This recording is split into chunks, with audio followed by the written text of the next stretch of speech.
আসসালামু আলাইকুম। আজকে কঠিন রোদে মাছ ধরবো। অনেক রোদ পড়ছে, অল্প জায়গায় কাদার মধ্যে গরমে মাছগুলো বের হয়ে আসতেছে পানি গরম হওয়ার কারণে। কি মাছ ওটা? আপনাদের একটু বলি কেন এত অল্প জায়গায় এত মাছ পাইছি। গত ভিডিওতে আপনাদের দেখাইছিলাম যে একটা টাকি মাছের অনেক বাচ্চাগুলোকে পুকুরে ছেড়ে দিছিলাম, কিন্তু কিছু বাচ্চা ওইখানে রয়ে যায়, যার কারণে এই বাচ্চাগুলো 14 দিনের মাথায় অনেকটা বড় হয়ে যায়। ওই সময় ওর মাটাকে আমরা ধরে নিয়েছিলাম। বাচ্চাগুলো একাই একাই এতটা বড় হয়। যদিও একটু আগে একজন এই জায়গাটা ছেঁচে মাছ ধরে নিয়ে গেছে, আমরা ঘুরতে এসে দেখতেছি মাছ নড়তেছে। পরে আমরা আবার মাছ ধরা শুরু করলাম, তো দেখতেছি অনেকগুলা মাছ। আমরা মাছ রাখার জন্য কোনো কিছু না নিয়ে আসাতে পরে গর্ত করে আমরা মাছগুলো রেখে দিই, কিন্তু পরে এত পরিমাণ মাছ পাই যে বাসার থেকে ভাড়া নিয়ে আসতে হয় রাখার জন্যে। বেশি পানি দিলে পানি দিবে, বেশি পানিতে পানি দিবে। হ্যাঁ ওখানে তো এই দেখিস পাসিস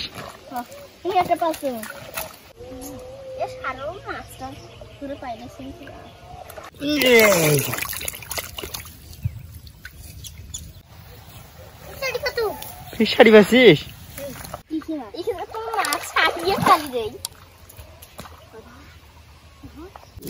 দেখিস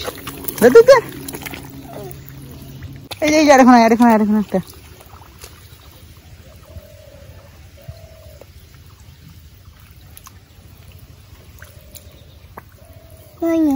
আচ্ছা আচ্ছা ধর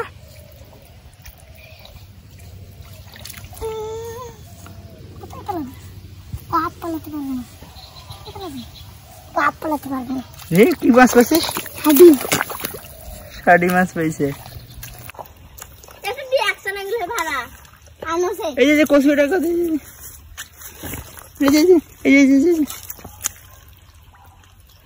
ওই যে পানিটা এই যে বড় পানিতে হয় ওইটা।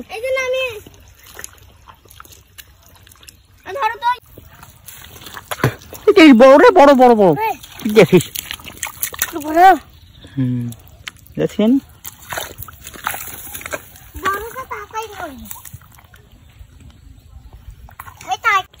ও সুন্দর ভাবে এটা ঢেকে রাখছে মাছগুলা। এই দেখছেন এটা করে মাছ। ওই দেখিস টপ বসে পানিটা গেল, দেখিস। হ্যাঁ দেখিস ওইটা দিয়ে সবাই গুড়লান দিয়ে চলে আইসো। ভাড়া নিয়ে আসছি, যা ভাই ওটা ভাড়া দিয়ে তোমাকে মাছ ছুঁয়ে আসুক। যা যা যা ভাড়া দিয়ে নি যা।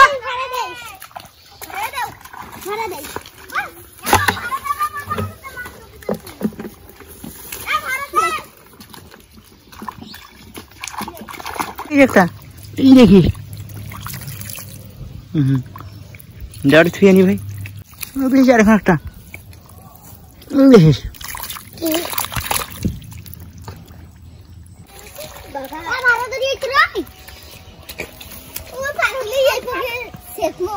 হ্যাঁ ফেঁকি দাও পানিগুলা। আরে এই পাশে পানি ফেঁকি দাও। পাসিস? হ্যাঁ ওটা হ্যাঁ ওখানে জায়গাতে আছে। আরে বোকাটা দেওয়া যায় না, ওটা খালি ইয়ার থাকে। অনেকগুলোই মাছ পাওয়া গেছে অল্প জায়গায়। আজকে না এসেছে কাদায় খালি মাছ ধরছি, আমিও ধরছি, কিন্তু ভিডিও করার মতো কেউ নাই, যার কারণে শুধু ওদের ভিডিও গুলো নিচ্ছি। হ্যাঁ কাল্লা বের করেছে। হ্যাঁ ওইটা ভাড়াটা দেখা তো, ভাড়াটা কতগুলো মাছ পাই না, ভাড়াটা একটু দেখা তো। নিয়ে সামনে নিয়ে দেখেন সবগুলা টাকিয়া চ্যাং মাছের বাচ্চা, মোটামুটি খাওয়ার মতো। তাহলে আজকে এই পরিমাণ মাছ ধরছি অল্প সময়ে, আপনারা তো দেখলেন। সবাই মিলে ভালো থাকেন, ধন্যবাদ।